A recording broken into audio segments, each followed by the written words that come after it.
नमस्कार सभी को। स्वागत है आपका अपने चैनल दिव्यता इनसाइट में। गत वीडियो के माध्यम से हमने चर्चा की थी कैरेक्टरिस्टिक्स ऑफ लर्नर, अर्थात शिक्षार्थी या विद्यार्थी की क्या विशेषताएं हो सकती हैं। उसकी सामान्य विशेषताओं को समझने के साथ साथ हमने शिक्षार्थी को दो भागों में वर्गीकृत करते हुए किशोरावस्था और प्रौढ़ावस्था के अध्येताओं पर तुलनात्मक अध्ययन के माध्यम से उन विशेषताओं को समझा था।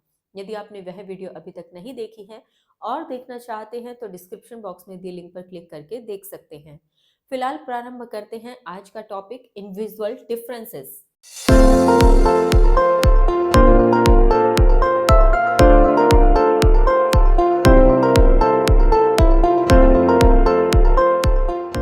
अर्थात व्यक्तिगत विभिन्नता। व्यक्तिगत विभिन्नता कितने प्रकार से पाई जाती है और कौन से ऐसे मुख्य कारण हैं जिनके माध्यम से व्यक्तिगत विभिन्नता होती है, इन सब पर विस्तार से चर्चा करेंगे। लेकिन पहले एक सामान्य चर्चा करते हैं कि व्यक्तिगत विभिन्नता होती क्या है। तो सबसे पहले अगर हम बात करें तो जब दो लोग विभिन्न समानताएं रखते हुए भी आपस में भिन्न व्यवहार करते हैं तो इसे ही क्या कहते हैं, व्यक्तिगत विभिन्नता कहते हैं। कहने का तात्पर्य है कि बहुत सारी समानताएं दो व्यक्तियों में हो सकती हैं। उनका रंग एक प्रकार का हो सकता है, शरीर की आकृति एक प्रकार की हो सकती है, बहुत सारी सिमिलरिटी हो सकती हैं, यहाँ तक कि उनका जो चेहरा है वो भी एक प्रकार का हो सकता है। किंतु तब भी उनके व्यवहार में कुछ ना कुछ परिवर्तन देखे जाएंगे और यही अंतर, यही परिवर्तन क्या है, व्यक्तिगत विभिन्नता होते हैं। फिर हम देखें तो व्यक्तिगत विभिन्नता से अभिप्राय प्रत्येक व्यक्ति में जैविक, मानसिक, सांस्कृतिक, संवेगात्मक आधार पर अंतर पाया जाता है। इसी कारण कोई भी दो व्यक्ति समान नहीं होते। कहने का तात्पर्य ये कह रहे हैं कि व्यक्तियों में किस प्रकार के अंतर होते हैं। जैविक अंतर हो सकता है, उनके भीतर मानसिक स्वरूप में अंतर हो सकता है, किसी की मानसिक क्षमता अधिक हो सकती है, किसी की कम हो सकती है, किसी की बहुत ज्यादा उच्च हो सकती है। सांस्कृतिक जो क्षमता है, अर्थात सांस्कृतिक स्वरूप में उनका जो रहन सहन का तरीका है, उठना बैठना, बोलना चलना, हंसना, वो उनकी जाति के आधार पे, संस्कृति के आधार पे, धर्म के आधार पे हो सकता है। फिर अगर बात करें तो संवेगात्मक आधार पर भी उनमें अंतर पाया जाता है कि किसी के संवेग बहुत नियंत्रित रहते हैं और कोई ऐसे होते हैं जो अपने संवेगों पर नियंत्रण नहीं कर पाते। तो इन सब आधार पर भी व्यक्तिगत विभिन्नताएं पाई जाती हैं। यही कारण है कि कोई भी दो व्यक्ति समान नहीं हो पाते। प्रत्येक प्राणी जन्म से ही विशेष शक्तियों के साथ जन्म लेता है जो उसे माता पिता व पूर्वजों से हस्तांतरित होती है। कहने का तात्पर्य है कि व्यक्ति जन्म से ही बहुत क्षमताओं, बहुत शक्तियों के साथ जन्म लेता है और वो शक्तियां या वो क्षमताएं जीन्स का सम्मिश्रण होती हैं जो उनके माता पिता अथवा उनके पूर्वजों के माध्यम से उसे हस्तांतरित होती हैं। यही कारण है कि व्यक्तिगत विभिन्नताएं पाई जाती हैं। इस पर विस्तार से भी हम चर्चा करेंगे जब आगे कारणों की बात मुख्य रूप से करेंगे। फिर है साथ ही पर्यावरण भी विकास पर प्रभाव डालता है। एक व्यक्ति, एक बच्चा जब समाज में उठना बैठना शुरू करता है, वो पर्यावरण के संपर्क में आने लगता है, तो उसके आसपास का पर्यावरण, वातावरण भी उसके विकास पर प्रभाव डालता है, जिसके माध्यम से व्यक्तिगत विभिन्नताएं होती हैं। फिर हम बात करें तो एक कक्षा के विद्यार्थियों में भिन्नताएं होना साधारण बात है, असाधारण बात नहीं है। यहाँ पे विशेष ध्यान रखना है। बहुत सिंपल सी लाइन है ये और बहुत साधारण सी पंक्ति है। यहाँ से प्रश्न आया हुआ है लेकिन अधिकांश बच्चों ने गलत कर दिया था। बात सिर्फ इतनी सी है कि साधारण बात और असाधारण नहीं है, इतना सा ही जो श्लेष भर अंतर है इसको समझना है। ये कह रहे हैं कि एक कक्षा के विद्यार्थियों में विभिन्नताएं देखा जाना ये बहुत साधारण सी बात है, हमें सुनने में भी साधारण लग रही है और हम इस पर अगर सोचेंगे तब भी बड़ी साधारण बात लगेगी, यानी असाधारण बात नहीं है। अब गलती कहाँ होती है? गलती अक्सर इस प्रकार से हो जाती है कि इस प्रकार से यदि प्रश्न पूछ लिया जाए, एक कक्षा के विद्यार्थियों में भिन्नताएं होना है, नीचे आ जाए साधारण बात है, असाधारण बात है, असाधारण बात नहीं है, साधारण बात नहीं है। तो ये जो चीजें होती हैं ये एग्जाम प्रेशर के कारण हम गलत कर जाते हैं। तो इसलिए बहुत सिंपल सी चीज है, बहुत सिंपल तरीके से ही सोचना है, बहुत ज्यादा डीप में नहीं जाना है।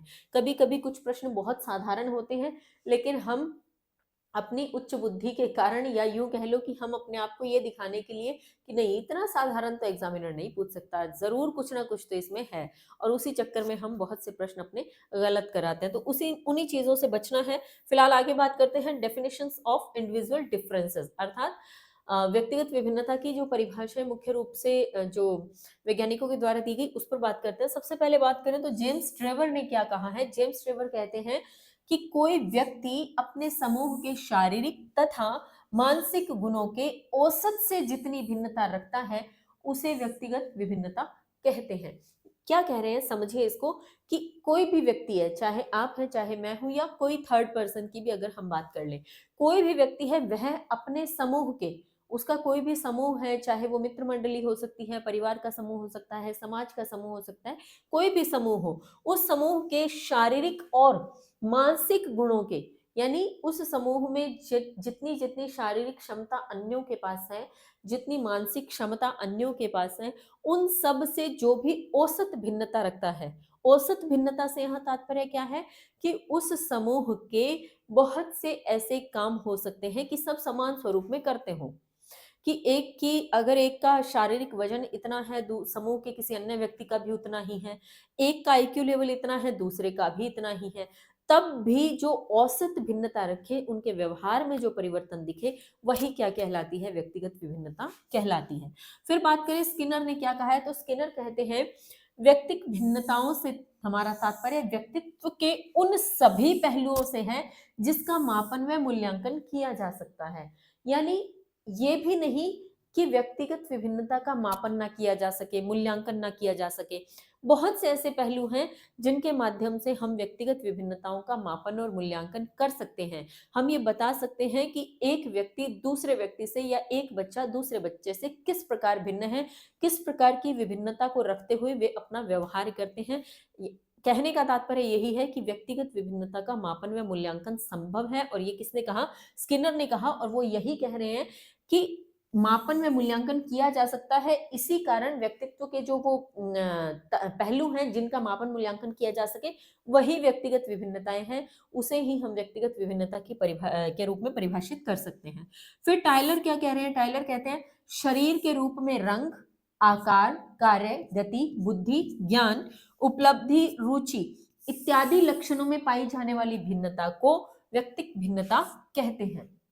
यानी ये कह रहे हैं कि शरीर के रंग में रंग अंतर हो सकता है, अगर रंग एक जैसा है तो आकार में अंतर हो सकता है, आकार में एक जैसा है तो उनके कार्यों में अंतर हो सकता है, उनके द्वारा की जाने वाली क्रियाओं में अंतर हो सकता है, उनके शरीर की गति में अंतर हो सकता है, उनकी बुद्धि में अंतर हो सकता है, ज्ञान में अंतर हो सकता है, उपलब्धि में अंतर हो सकता है, या उनकी रुचियों में अंतर हो सकता है।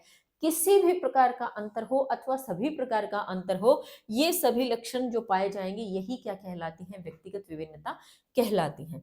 इस प्रकार से जो मुख्य मनोवैज्ञानिक थे जिन्होंने व्यक्तिगत विभिन्नता को परिभाषित किया, उस पर हमने चर्चा की। अब हम जानते हैं व्यक्तिगत विभिन्नता के प्रकार क्या हैं, ऐसे कौन से मुख्य प्रकार हैं जिसके माध्यम से व्यक्तिगत विभिन्नताएं देखने को मिलती हैं। तो पहले अगर हम बात करें भावनात्मक और सामवेगिक स्वरूप में, यानी एक व्यक्ति दूसरे व्यक्ति से भावनात्मक स्वरूप में भिन्न हो सकता है, उनके संवेग भिन्न हो सकते हैं, किसी का संवेग नियंत्रित रहता हो, उसके नियंत्रण में रहता हो, और कोई ऐसा हो सकता है जो अपने संवेगों को नियंत्रण न कर पाता हो। कुछ ऐसे होंगे जो कभी अपने संवेगों को किसी परिस्थिति में नियंत्रित कर लेते होंगे, तो कुछ ऐसे होंगे जो किसी परिस्थिति में नियंत्रित नहीं कर पाते होंगे। कुछ ऐसे होंगे जिनके संवेग कभी ऊपर आते ही नहीं, यानी वो अपने संवेगों को सदैव नियंत्रित रख लेते होंगे। तो ऐसी बहुत सी भिन्नताएं हो सकती हैं, विशेष परिस्थिति के आधार पर संवेग बदलते हैं, भावनाएं बदलती हैं। तो भावनात्मक और सामवेगिक जो स्वरूप है, इसके आधार पर, इसके प्रकार के भेद के आधार पर भी व्यक्तिगत विभिन्नता देखने को मिलती है। फिर हम बात करें सामाजिक स्तर पर, सामाजिक स्तर पर प्रत्येक समूह के प्रत्येक सदस्य में किसी न किसी प्रकार की भिन्नता हो सकती है, यह भी इसके भेद के अंतर्गत आता है। समूह के कोई भी दो व्यक्ति पूर्ण रूप से समान नहीं हो सकते, उनका शरीर एक जैसा हो सकता है, आकार एक जैसा हो सकता है, उनका रंग रूप एक जैसा हो सकता है, लेकिन उनके कार्यों में भी भिन्नता हो सकती है। यदि उनके कुछ कार्य एक जैसे होते हो तो बहुत से ऐसे कार्य भी होंगे जिनमें भिन्नताएं पाई जाएंगी, उनका बोलने का तरीका अलग हो सकता है। अनेक ऐसे पहलू हैं जिनके आधार पर व्यक्तिगत विभिन्नता सामाजिक स्तर पर देखने को मिल सकती है। फिर मानसिक क्षमता की बात करें तो इस पर हमने अभी पहले भी चर्चा की, फिर से बात कर लेते हैं। मानसिक क्षमता भी प्रत्येक की अपनी अपनी होती है, कुछ जन्मजात होती है और कुछ विकास के माध्यम से प्रभावित होती है, जिसके कारण व्यक्तिगत विभिन्नता का यह भेद हमें देखने को मिलता है। फिर शारीरिक स्वरूप में, इस पर भी हम चर्चा कर चुके हैं। शारीरिक स्वरूप में रंग, रूप, आकार इत्यादि में भिन्नताएं देखने को हमें मिलती हैं। फिर सांस्कृतिक स्तर की बात करें तो प्रत्येक बच्चा जिस घर, परिवार, जाति, धर्म इत्यादि में जन्म लेता है, जिस संस्कृति में जन्म लेता है, तो उसकी अपनी संस्कृति के आधार पर उसकी भिन्नताएं हमें देखने को मिलती हैं। फिर साथ साथ जैसे वह बड़ा होता चला जाता है तो अन्य संस्कृतियों का प्रभाव उस पर पड़ता है, कुछ वह अपनी संस्कृति से सीखता है। तो कहने का तात्पर्य सांस्कृतिक विभिन्नताएं भी हमें देखने को मिलती हैं।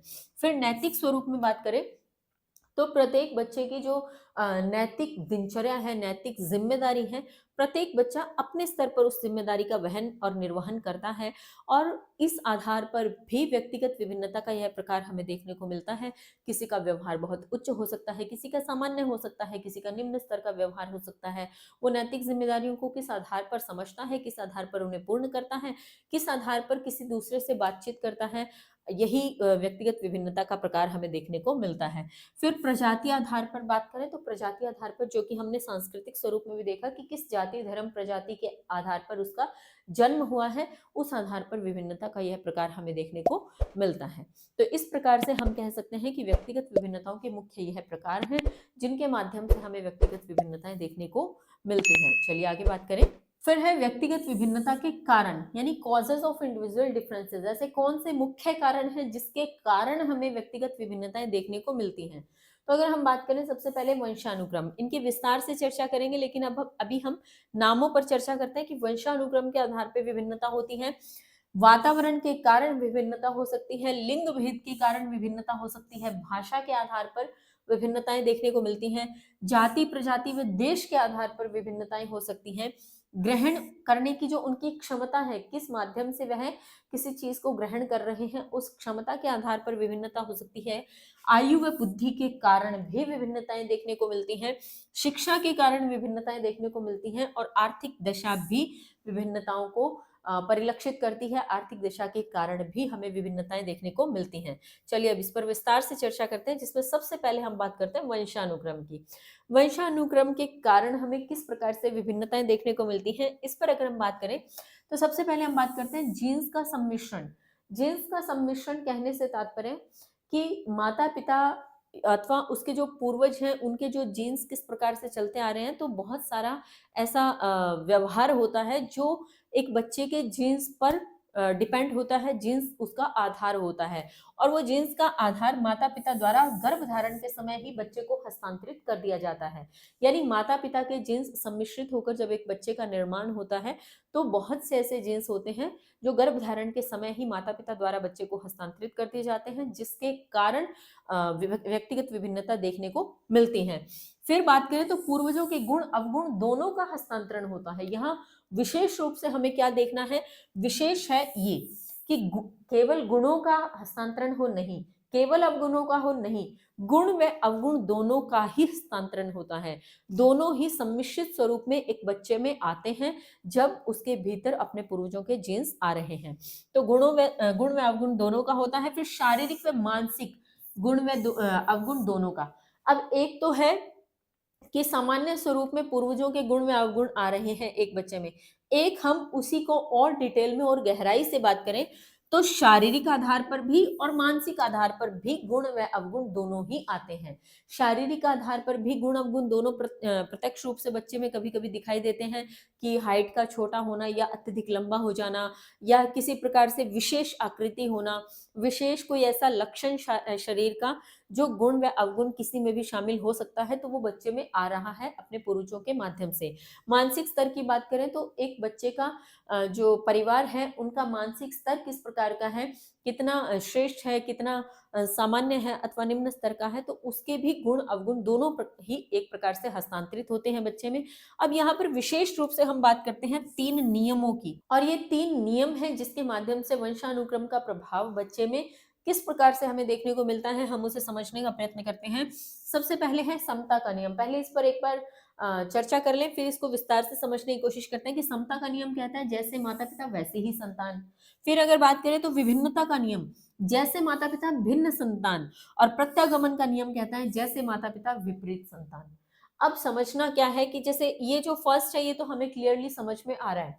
समता का नियम कहता है जैसे माता पिता होते हैं वैसे ही उनकी संतान बनती है, यानी उन्हीं गुण और अवगुणों के साथ वह इस सृष्टि पर आती है या उन्हीं के साथ अपने वह व्यवहार का निरूपण करती है। अब बात करें विभिन्नता और प्रत्यागमन की, तो पहले प्रत्यागमन समझ लेते हैं, फिर हम पर बात करेंगे। प्रत्यागमन का नियम कहता है जैसे माता पिता विपरीत संतान, यानी जैसे माता पिता का नेचर है, जैसे उनका व्यवहार है, ठीक उसके विपरीत ये नियम प्रत्यागमन का नियम कहलाता है। फॉर एग्जाम्पल, अगर हम कहें कि एक माता पिता का स्वभाव बहुत क्रोधी है और अगर बच्चा भी क्रोधी स्वभाव का है, तो हम कह सकते हैं कि समता का नियम उस पर लागू हुआ कि इसके माता पिता को क्रोध बहुत अधिक आता है, तो इस बच्चे में भी वही भाव आ रहे हैं, ये अपने माता पिता जैसा ही है। अब अगर बात करें कि एक माता पिता को बहुत क्रोध आता है लेकिन बच्चा बहुत शांत प्रवृत्ति का है, बहुत शांत रहता है, उसे क्रोध आता ही नहीं, तो हम कह सकते हैं इस पर कौन सा नियम लागू हुआ है? प्रत्यागमन का नियम, कि जैसे माता पिता बिल्कुल विपरीत संतान। हो सकता है माता पिता का बहुत शांत स्वभाव हो और बच्चा बहुत क्रोधी स्वभाव वाला हो, तो इस प्रकार से भी हो सकता है। कहने का तात्पर्य माता पिता के समान व्यवहार का होगा तो कौन सा नियम लागू होगा? समता का नियम। और माता पिता के ठीक विपरीत स्वभाव का होगा तो कौन सा नियम लागू हो रहा है? प्रत्यागमन का नियम। अब समझना है हमें विभिन्नता का नियम। विभिन्नता का नियम कहता है जैसे माता पिता भिन्न संतान। कहने का तात्पर्य ना तो उनके गुण आए बच्चे में और ना ही अवगुण आए। अर्थात कई बार आपने ऐसा सुना होगा कि कोई बच्चा अपने परिवार से बिल्कुल हटकर कुछ नया करता है, कुछ ऐसा काम जो उसके परिवार में पहले किसी ने नहीं किया, तब परिवार के अन्य सदस्य उसे कहते हैं, अरे तुम ऐसा कैसे कर गए, तुम्हारे हमारे तो पीछे कई पीढ़ियों तक भी ये चीज नहीं है, तो तुम पता नहीं कैसे बन गए। तो वो चीज जो हुई वो हुई लागू किस नियम से? विभिन्नता के नियम से, कि जैसे माता पिता उनके भिन्न संतान, अर्थात ना तो उनके समान ना उनके विपरीत, बिल्कुल ही अलग अपनी ही प्रकृति को लिए हुए, तो वो नियम जो होगा वो होगा विभिन्नता का नियम। तो इस प्रकार से वंशानुक्रम प्रभावित करता है व्यक्तिगत विभिन्नता को। आगे बात करते हैं हम वातावरण की। वातावरण किस प्रकार से व्यक्तिगत विभिन्नता को प्रभावित करता है, क्यों यह मुख्य कारण है व्यक्तिगत विभिन्नताओं को लेकर, आइए चर्चा करें। सबसे पहले इसमें हम बात करते हैं पारिवारिक वातावरण की। निश्चित रूप से बच्चा एक परिवार में जन्म लेता है, सबसे पहले वह अपने परिवार के ही संपर्क में आता है।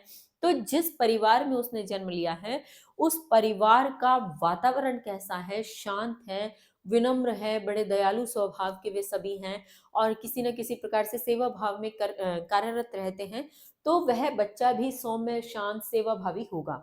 अगर वह जो परिवार है बहुत क्रोधी स्वभाव का है, बहुत समाज के विरुद्ध कार्य करने वाला है, अपनी अलग ही लीग से हटकर काम करने वाला है, तो बच्चा भी उसी प्रकार से बनता है।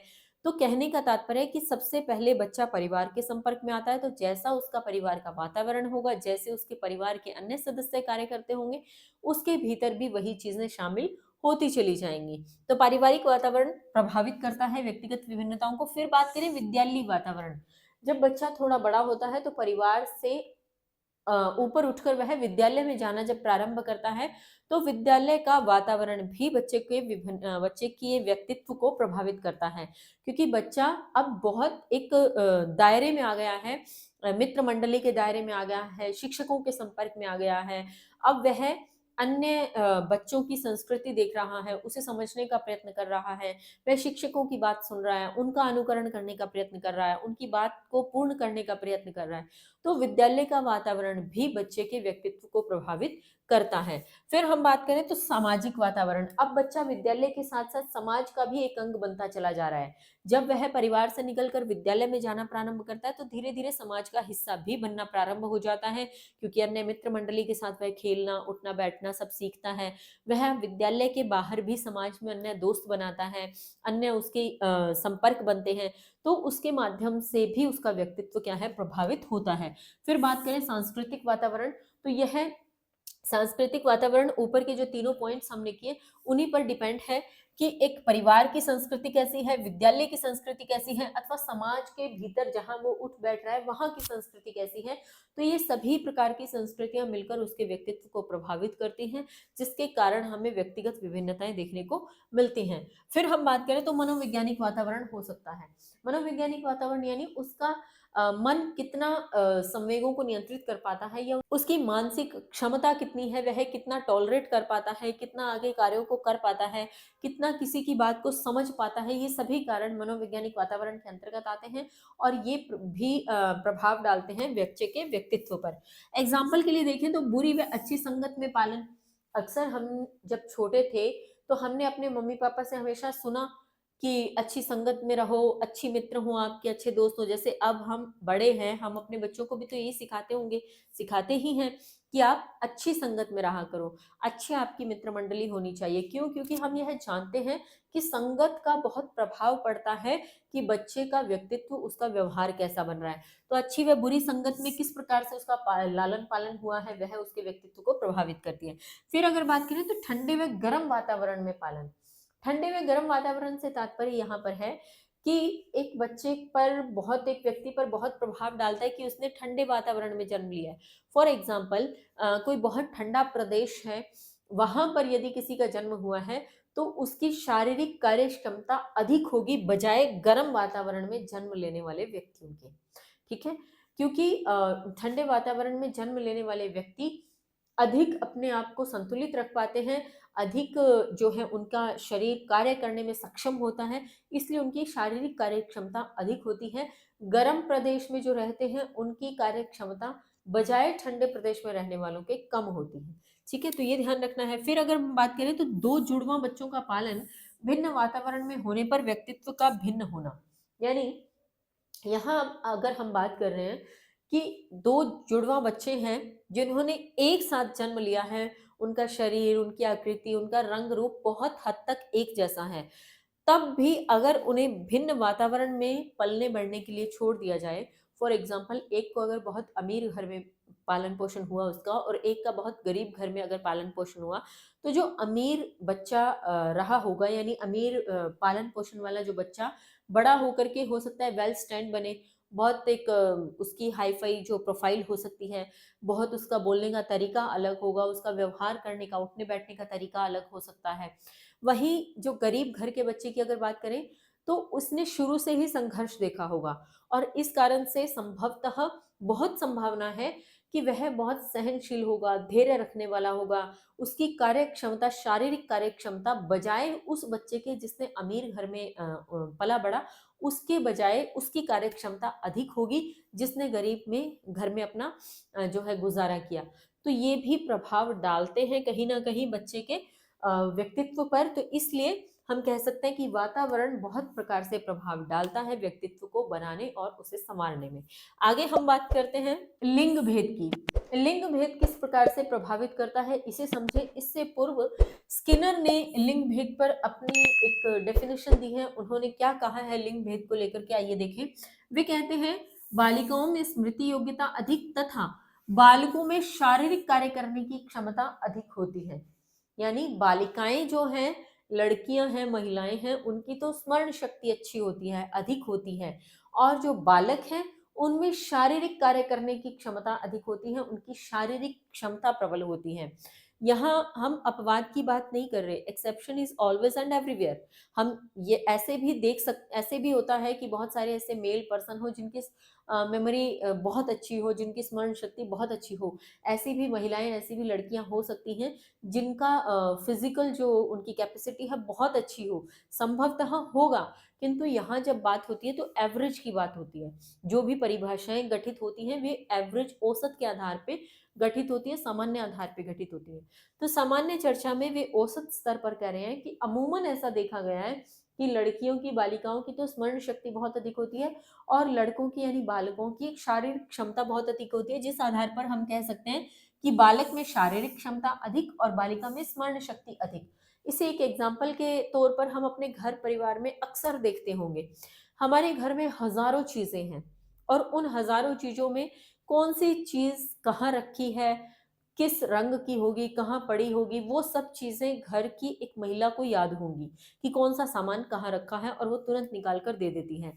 वहीं जब घर में बात आती है कुछ ऐसा कार्य करने की जिसमें फ़िज़िकल जो बल है उसकी ज़रूरत हो, शारीरिक बल की ज़रूरत हो, तो अक्सर हमने ये देखा है कि घर के पुरुष या लड़के ही उन कामों को करते हैं। तो ये वही अंतर है जो स्किनर के माध्यम से कहा जा रहा है कि बालिकाओं में स्मरण शक्ति अधिक होती है और बालकों में कार्य करने की क्षमता, शारीरिक क्षमता अधिक होती है। फिर अगर हम बात करते हैं तो बालक बालिकाओं में शारीरिक व संवेगात्मक अंतर देखने को मिलता है और किस प्रकार से शारीरिक व संवेगात्मक अंतर देखने को मिलता है, एग्जाम्पल के थ्रू हम समझते हैं। ये कहते हैं कि बालक पर सुझाव का असर कम होता है, यानी एक मेल पर्सन है, बालक है, तो उसे अगर हम कोई सुझाव दे रहे हैं, उसे कुछ समझाने का प्रयत्न कर रहे हैं, तो उस पर उस चीज़ का असर कम होता है। बहुत कम स्तर पर वह समझता है क्योंकि वह अपनी करना चाहता है, वह ज़िद करना चाहता है और ज़िद के माध्यम से उन सुझावों पर अमल नहीं करता। वहीं बालिका की बात करें तो बालिका पर सुझाव का तुरंत असर होता है। इसीलिए घर में आपने देखा होगा कि अक्सर लड़के उद्यम ज़्यादा करते हैं, लड़के बात कम मानते हैं और लड़कियाँ तुरंत बात को समझने का प्रयत्न करती हैं, तुरंत उस पर अमल करती हैं। ऐसा अक्सर देखा गया है। फिर कह रही हूँ, exception is always and everywhere. हो सकता है कि आपने इसके विपरीत भी अपने घर में देखा हो क्योंकि अब समय वैसे भी बहुत बदल चुका है और ये परिभाषाएँ न जाने कब घटित हुई होंगी। तो एक्सेप्शन सब जगह हो सकते हैं, फिर भी अमूमन यही क्रियाएँ देखने को एक घर में मिलेंगी आपको। फिर बात करें तो बालक गणित में विज्ञान विषय में अधिक रुचि लेने वाले होते हैं। वो बात अलग है कि आज के समय में लड़कियां भी उसी अ, दिशा में आगे बढ़ रही हैं क्योंकि उन्हें मौका मिल रहा है, अवसर मिल रहा है इस चीज को करने का। लेकिन वही एवरेज की बात करें तो लड़के जो हैं गणित और विज्ञान विषय में अधिक रुचि लेने वाले होते हैं। लेकिन वही बालिकाओं की बात करें तो भाषा विषय में अधिक रुचि लेती हैं। यहाँ पर एक चर्चा मुझे और भी याद आ रही है जहाँ पे ये कहा जाता है कि बालिकाओं की जो लेखन कला होती है, बालिकाओं का की लिखाई बहुत सुंदर होती है बजाय बालकों के। तो इस प्रकार से अंतर भी देखने को मिलते हैं। चूँकि हम ये कह सकते हैं कि बालक को शुरू से ही बिज़नेस में डाला गया या शुरू से ही उसे ये सिखाया गया कि घर की फाइनेंशियल जो डिपेंडेंसी है वो सारी तुम पर रहेगी। तो ये भी संभवतः एक कारण हो कि वे गणित में अधिक रुचि लेते हों। और महिलाएँ या लड़कियों की बात अगर हम करें तो वो अपनी मान मर्यादा, प्रतिष्ठा, समाज के भीतर अपने बच्चों को कैसे रखना है, किस प्रकार से, तो वो शायद उस मर्यादा के तहत भी हम ये कह सकते हैं कि वो भाषा पर अधिक ध्यान देती हो या उनकी रुचि भाषा में अधिक रहती हो। संभवतः ये कारण हो सकते हैं, लेकिन जो अमूमन बात की जाती है, जो एवरेज की अगर बात कर रहे हैं, तो यही चीज़ें हैं, यही अंतर हैं जो व्यक्तित्व को प्रभावित करते हैं। एक बालक का शारीरिक व संवेगात्मक अंतर किस प्रकार से होता है और बालिका का किस प्रकार से होता है, इसको हमने समझने का प्रयत्न किया। आगे हम बात करते हैं भाषा की, कि एक भाषा किस प्रकार से व्यक्तित्व को प्रभावित करती है, जिसमें सबसे पहले अगर हम बात करें तो बालक के जन्म के समय प्रारंभ, यानी भाषा तो बालक ने जिस घर में जन्म लिया है तभी प्रारंभ हो जाती है उसकी। वो बोल चाहे कुछ समय के बाद रहा हो, बोलना कुछ समय के बाद सीख रहा हो, लेकिन सुनना तो सीख रहा है। और कुछ यहाँ तो कुछ वैज्ञानिक यह भी मानते हैं कि जन्म से भी पूर्व जब वह गर्भ में है तब भी वह भाषा को सुन व समझ रहा होता है, तब भी वह उसके माध्यम से उसके भाव जो अंदर बदल रहे होते हैं। तो ये कह सकते हैं कि बालक के जन्म के समय से जो भाषा प्रारंभ हो गई, तो वो भाषा किस प्रकार की प्रयुक्त की जा रही है उसके घर परिवार में, वह भाषा का बहुत प्रभाव पड़ता है कि उसका व्यक्तित्व कैसा बनता है। यदि परिवार की आपसी जो बातचीत करने का व्यवहार है, उनका तरीका है, उनकी भाषा है, वो बहुत रूड होगी, बहुत एकदम से खड़ी भाषा हम जिसको कह सकते हैं, इस प्रकार की होगी कि तुरंत ही किसी को ऐसी जवाब दे देना, बहुत अब्यूज़ वर्ड्स यूज़ करना, तो बच्चे पर भी उसका वैसा ही प्रभाव पड़ेगा। और एक घर में अगर बहुत मर्यादित भाषा बोली जाती है, बहुत शांत भाषा बोली जाती है, बहुत एक यूँ कह लो कि शब्दों को सहेज कर बोला जाता है, तो उस घर के बच्चे पर भी वैसा ही प्रभाव पड़ता है, तो उसके भीतर वही चीज़ें उभरती हैं, वही चीज़ें जन्म लेती हैं। तो बालक के जन्म के समय ही ये चीज़ प्रारंभ हो जाती है, लेकिन हमने ये भी बात की कि कुछ ऐसा मानते हैं जन्म से पहले भी गर्भ के समय ही ये चीज़ें प्रारंभ हो जाती हैं।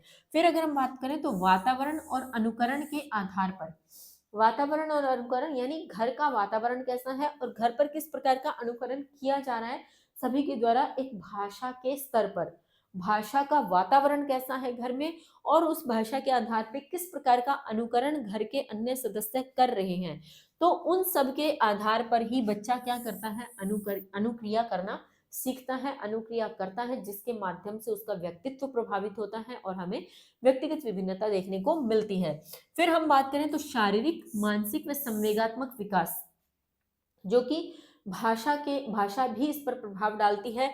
चूंकि बच्चे का शरीर, उसका मन, उसका मस्तिष्क, उसका संवेग किस प्रकार से उत्तेजित हो रहे हैं, किस प्रकार से उसके शरीर, मन व संवेग क्रियाएं कर रहे हैं, किस प्रकार की भाषा को सुनकर, किन प्रकार के शब्दों को सुनकर वे उत्तेजित हो रहे हैं, इसका बहुत प्रभाव पड़ता है। उससे भी विकास होता है, जिसके माध्यम से पूरा करने के लिए भाषा ही उसका माध्यम होती है।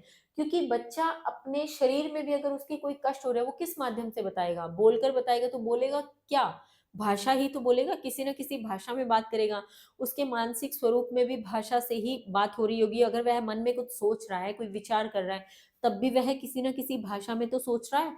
अगर उसके संवेग वह प्रदर्शित करने का प्रयत्न कर रहा है, तो भाषा के माध्यम से ही तो हो रहे हैं। इसलिए हम कह सकते हैं कि इन सब को, शारीरिक, मानसिक व संवेगात्मक विकास को पूरा करने के लिए भी भाषा ही माध्यम होती है। तो एक भाषा बहुत प्रभाव डालती है कि बच्चे का व्यक्तित्व किस प्रकार का है, उसके भीतर की व्यक्तिगत विभिन्नताएं हमें देखने को मिलती हैं। फिर उसके पश्चात हम बात करते हैं जाति, प्रजाति व देश की। तो जाति, प्रजाति व देश किस प्रकार से कारण हो सकते हैं व्यक्तिगत विभिन्नता के, इसको समझने का प्रयत्न करते हैं। जिसमें सबसे पहले हम देखें तो एक देश में रहने वाली विभिन्न जातियों व प्रजातियों में अंतर हो सकता है। निसंदेह हम तो वैसे भी, हमारा सौभाग्य है कि हम एक ऐसे देश में रहते हैं जहाँ बहुत विभिन्नता है। प्रत्येक जाति की, धर्म की, प्रजाति की इतने स्तर पर विभिन्नता है कि शायद आज तक हम जितनी उम्र ले चुके होंगे, हमने सब जातियों के संपर्क में भी ना आए हो, सब भाषाओं के संपर्क में भी ना आए हो, सब प्रजातियों के संपर्क में भी ना आए हो। तो इतनी विभिन्नता हमारे ही देश में है, तो हम किसी और देश का उदाहरण ही क्यों लें। अगर हम बात करें तो भारत में ही आर्य व द्रविड़ों में अंतर जो हमने देखा है वो स्पष्ट है। हम इसके बारे में अक्सर चर्चा करते रहते हैं। फिर अगर हम बात करें तो हिंदुओं के भीतर भी विभिन्न वर्गों में अंतर देखने को मिल जाता है। बहुत हिंदू जो है, यहाँ पे बाहुल्य है हिंदुओं का। उसके पश्चात भी हिंदुओं के ही विभिन्न वर्गों में विभिन्न अंतर देखने को मिलते हैं कि एक हिंदू धर्म में रहने वाला व्यक्ति दूसरे हिंदू धर्म के व्यक्ति से भिन्न हो सकता है, उनकी संस्कृति भिन्न हो सकती है, उनका रहन सहन भिन्न हो सकता है, उनका धर्म को पूजने का तरीका भिन्न हो सकता है। इस प्रकार से विभिन्नता को हम एक बहुत बड़े स्तर पर देख सकते हैं। फिर अगर हम बात करते हैं तो निग्रो की अपेक्षा श्वेत प्रजाति अधिक कार्यकुशल होती है। ये ठीक वही बात है जो हमने वातावरण में बात की थी कि ठंडे व गर्म प्रदेश में जिनका जन्म हुआ है, ये ठंडे व गर्म प्रदेश में जो रहते हैं, जिनका लालन पालन हुआ, तो उनके भीतर जो कार्य करने की क्षमता है वो अलग अलग होती है। ये ठीक वही बात है निग्रो और श्वेत। चूंकि श्वेत प्रजाति जो ठंडे वातावरण में होते हैं, वो थोड़े गोरे रंग के होंगे, उनका शारीरिक बल अधिक होगा बजाय गर्म प्रदेश में रहने वाले व्यक्ति के। तो यही अंतर निग्रो व श्वेत प्रजाति की कार्यकुशलता का है। फिर देखें तो देशीय भिन्नता के कारण ही हमें विभिन्न देशों के व्यक्तियों को पहचानने में कठिनाई नहीं होती। बहुत सामान्य सी बात है। इसको हम ऐसे समझ सकते हैं जैसे हम किसी भी व्यक्ति को देख करके लगभग ठीक ठीक अंदाजा लगा लेते हैं कि वो व्यक्ति किस देश से होगा। विशेषकर बहुत ऐसे देश जैसे अमेरिका के, लंदन के, चाइना के या ऑस्ट्रेलिया के, इस प्रकार से अफ्रीका के विशेषकर, तो बहुत से ऐसे व्यक्तियों को देखकर हम बहुत सटीक, एकदम पूर्णतः सही तो नहीं कह रही, लेकिन लगभग सटीक उत्तर हम सटीक जो है अंदाजा लगा लेते हैं कि ये किस देश से होगा।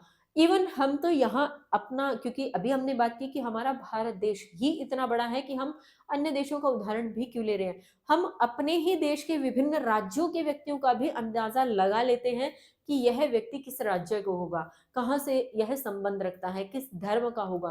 तो ये जो चीजें हैं ये भी प्रभावित करते हैं, क्योंकि वो जिस देश में रह रहे हैं, जिस राज्य में रह रहे हैं, जिस धर्म में रह रहे हैं, जिस जाति में रह रहे हैं, जिस प्रजाति में उनका जन्म हुआ है, ये सब चीजें व्यक्तित्व को प्रभावित करती हैं और इसी कारण से व्यक्तिगत विभिन्नताएं हमें देखने को मिलते हैं। उसके पश्चात हम बात करें आयु व बुद्धि की। तो आयु व बुद्धि के माध्यम से आयु के साथ बालक का शारीरिक, मानसिक व संवेगात्मक विकास होता है। निश्चित रूप से जैसे जैसे आयु बढ़ती जाती है वैसे वैसे शारीरिक स्वरूप में भी अंतर होता है, मानसिक स्वरूप में भी और संवेगात्मक स्वरूप में भी। तो वो अंतर कैसे प्रभावी होता है, कैसे व्यक्तित्व को प्रभावित करता है, क्योंकि जैसे जैसे उसकी आयु बड़ी होती जा रही है, वह बहुत बड़े संपर्क में आता जा रहा है समाज के, परिवार के, वातावरण के, बहुत सारा उसे संस्कृति का मिलन मिश्रण देखने को मिलता है। तो बहुत डिपेंड करता है कि उसने कितना कुछ देखा है, कितना कुछ समझा है, और वही उसके विकास को प्रभावित करने के साथ-साथ उसके व्यक्तित्व को प्रभावित करता है। फिर हम बात करें तो आयु में वृद्धि से बालक की रुचि व बुद्धि में अंतर होने से शैक्षिक प्रगति में भी अंतर होता है। निसंदेह जब उसकी आयु में वृद्धि हो रही है, तो उसकी रुचि व बुद्धि में भी तो अंतर आ रहा है। हम हम स्वयं का भी उदाहरण लें, तो क्या हम आज उसी रुचि के साथ बने हुए हैं जो हमारी बचपन में रुचि होती थी, या जो हमारी कुछ साल पहले थी? नहीं। आज अगर बच्चों को भी देखें तो आज उनकी रुचि कुछ और है, कुछ दिनों बाद उनकी रुचि बदल जाएगी। यहाँ तक कि बहुत अगर छोटा बच्चा है तो उसकी रुचि तो हम 1 घंटे के अंदर, 1 घंटा भी मैं बहुत ज़्यादा बोल रही हूँ, बहुत तुरंत चंद मिनटों में हम परिवर्तित कर सकते हैं कि अगर एक बच्चा, छोटा बच्चा, बहुत ही छोटा, जो घुटनों के बल रेंग रहा है, अगर वो किसी वस्तु को पाना चाहता है, वो उसके प्रति रो रहा है और हम जानते हैं कि वो वस्तु उसके लिए ठीक नहीं है, तो हम बहुत जल्दी उसका ध्यान भटका सकते हैं, उसकी रुचि बदल सकते हैं। तो ठीक वैसे ही जैसे-जैसे आयु में वृद्धि होती जाएगी, रुचि व बुद्धि की प्रगति में भी अंतर होता जाता है, और यही शैक्षिक प्रगति में भी अंतर हमें देखने को मिलता है, जिसका व्यक्तित्व पर प्रभाव पड़ता है और व्यक्तिगत विभिन्नताएँ हम देख पाते हैं। फिर अगर बात करें तो बुद्धि जन्मजात होने के कारण किसी को प्रगतिशाली व किसी को मूढ़ बनाती है। चूँकि हमने मनोविज्ञान में सदैव ये पढ़ा है कि बुद्धि जन्मजात गुण है। बुद्धि जन्मजात गुण होने के कारण कोई बच्चा पहले से ही बहुत यूँ कह लो कि मूढ़ होता है, या कोई बच्चा बहुत ही प्रगतिशाली होता है। बहुत ज़्यादा उसका जो आईक्यू लेवल है बहुत स्ट्रॉन्ग होता है। तो ये हम कह सकते हैं कि प्रभाव डालती है व्यक्तिगत विभिन्नता के माध्यम से। एग्ज़ाम्पल देखें तो सभी बालक समान बुद्धि के नहीं होते। निश्चित रूप से हमने देखा है, हमने एक कक्ष में जब हम पढ़ के आए या हम आज की कक्षाएँ देखते हैं, तो एक छोटा-सा समूह ऐसा होता है, जो बहुत ब्रिलियंट स्टूडेंट का होता है। मान लो अगर 20 से 25 बच्चों की क्लास है, तो उस क्लास में 4 या 5 ऐसे होंगे बहुत ब्रिलियंट वाले, ठीक?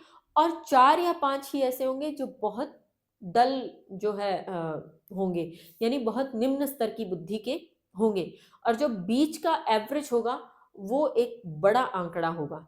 ठीक इसीलिए हम कह सकते हैं कि सभी बालक समान बुद्धि के नहीं होते। एक कक्षा-कक्ष की बात करें, तो कुछ तेज बुद्धि के हो सकते हैं, कुछ सामान्य बुद्धि के हो सकते हैं और कुछ मंद बुद्धि के हो सकते हैं। तेज बुद्धि के आंकड़ा कम होता है, और जो निम्न बुद्धि है, मंद बुद्धि है, उसका आंकड़ा भी कम होता है, लेकिन जो सामान्य बुद्धि है, उसका आंकड़ा हमें बहुत अधिक देखने को मिलता है। ये प्रत्येक कक्षा-कक्ष पे लागू होता है। आपने शायद ही, मुझे नहीं लगता है, मैंने तो आज तक अपने इतने अध्यापन काल के समय ऐसा नहीं देखा कि एक बहुत बड़ा आंकड़ा ब्रिलियंट स्टूडेंट का हो या बहुत बड़ा आंकड़ा मंद बुद्धि बालकों का हो। सदैव सामान्य बुद्धि रखने वाले ही बड़े आंकड़े को परिभाषित करते हैं, और ये व्यक्तिगत विभिन्नताएँ हमें देखने को मिलती हैं प्रत्येक स्तर पर, प्रत्येक कक्षा में, प्रत्येक व्यक्ति के समूह में। उसके पश्चात अगर हम बात करते हैं शिक्षा व आर्थिक दशा की, तो शिक्षा व आर्थिक दशा में अगर हम बात करें तो शिक्षा व्यक्ति को शिष्ट, गंभीर व विचारशील बनाती है।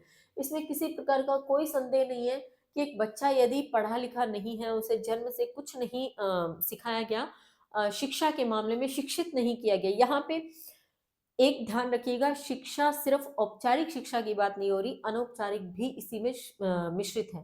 यानी एक बच्चे को अगर किसी भी प्रकार से शिक्षित नहीं किया गया है, तो उसका स्वभाव बिल्कुल पशुओं जैसा हो सकता है, पाशविक प्रवृत्ति वाला हो सकता है।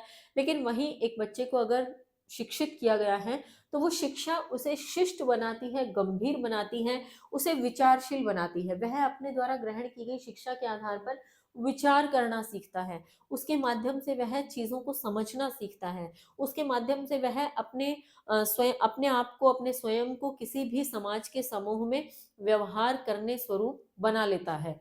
उसके पश्चात अगर हम बात करें तो गरीबी के कारण चोरी, हत्या जैसे जघन्य अपराध बढ़ते हैं। यहाँ पे वही बात कहूँगी कि सब चीज़ें हम कह लें कि गरीबी के कारण ही होती हैं, तो ये ज़रूरी नहीं है। बहुत सामान्य एवरेज की बात की जा रही है कि गरीबी के कारण ही चोरी व हत्या जैसे जघन्य अपराध बढ़ते हैं, यानी चोरी व हत्या के मामले गरीबों के द्वारा ज़्यादा किए जाते हैं। फिर वही बात कि सबके लिए नहीं है ये बात, ये सिर्फ़ एक औसत पैमाने के आधार पे निष्कर्ष निकले होते हैं, जिसके आधार पे वैज्ञानिकों द्वारा ये डेफिनिशंस, ये परिभाषाएँ दी होती हैं।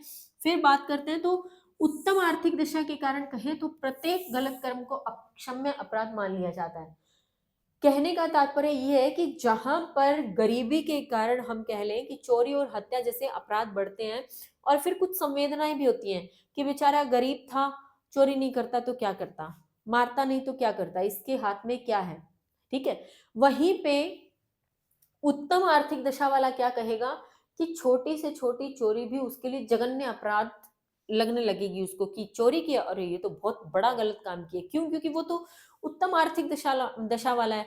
उसे उतना पैसे की वो चीज कह लें कि जरूरत शायद उतनी नहीं लग रही जितनी एक गरीब को जरूरत है, क्योंकि उसके पास तो बहुत पैसा है। तो गरीब ने अगर चोरी की, हत्या की, तो उसके साथ कुछ संवेदनाएं जुड़ जाती हैं। और वहीं उत्तम आर्थिक दिशा वाले के लिए छोटे से छोटा गलत कार्य भी अक्षम्य होता है, यानी वो कहता है कि यह तो क्षमा की योग्य ही नहीं है, इसे क्षमा नहीं किया जाना चाहिए। तो इस प्रकार से हमने आज जाना व्यक्तिगत विभिन्नताओं के प्रकार, उसके कारणों पर विशेष रूप से हमने चर्चा की। इसी के साथ आज की चर्चा यहीं खत्म करते हैं। मिलते हैं अगली वीडियो में नए प्रकरण के साथ। तब तक के लिए स्वस्थ रहिए, मस्त रहिए, पढ़ते और पढ़ाते रहिए। धन्यवाद। जय हिंद, जय भारत।